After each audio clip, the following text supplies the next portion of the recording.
So may business trip pala kayo ni Thea. 3 days lang yun, right? 3 days. 3 days lang yung directive ni Dad. Oh, love tingnan mo. Cute-cute, oh.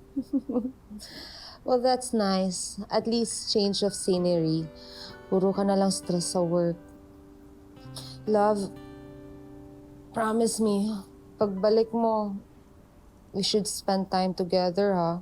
Bago pa dumating si baby.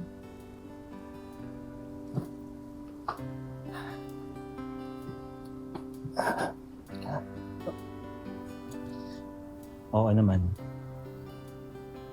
Di ba in 2 months pa naman yung due date mo, so we'll have time. Just the 2 of us. Basta pagbalik mo, no phones, no meetings, just the 2 of us. Mamimiss kita, love. Pero kakayanin ko. Basta babalik ka kaagad, ha?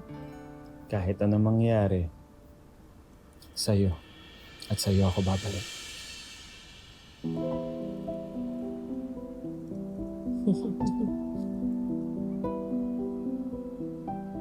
So, business trip with Paolo for 3 days?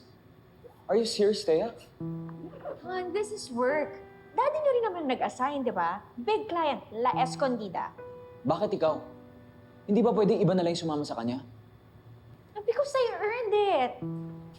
Teka, bakit pa parang ang big deal sa'yo kapag may work thing kami ni Pao? Han, this is good for my career. Hindi naman ako pwedeng umasa lang sa'yo habang tinatayo mo yung startup mo na hindi naman mag-start-start. So ako pa may kasalanan? Ako pa may kasalanan kung ba't nagtatrabaho ka? Ha? Thea, I don't need your money, lalo na kung galing yan sa kanila. Relax.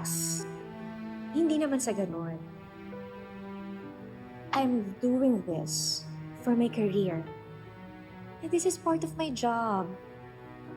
3 days lang to, okay? 3 days lang.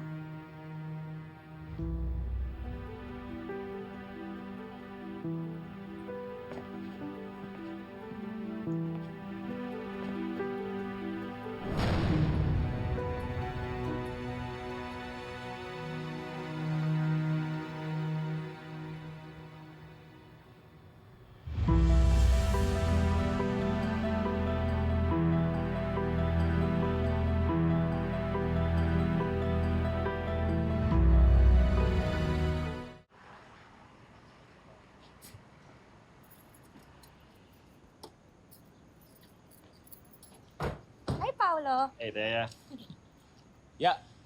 Ya, pakuha naman yung luggage si Thea sa likod. Salamat. Oh, nasa na yung company service? Yun na nga. Kinancel ko kasi naisip ko pwede naman kami ihatid ni Oscar. Kaya lang, ito naman si Oscar. Kanina, nag-message sa akin. Hindi daw makakapunta kasi may sakit. Pwede papuntahin yung company driver dito. Naisip ko na rin yun. Kaya lang, manggagaling pa sa Las Piñas. Pag pinapunta ko rito, nade-delay pa kami ni Thea. Kaya sagutin ko lang. Paano kayo pupunta ron? No choice, ako yung magdadrive.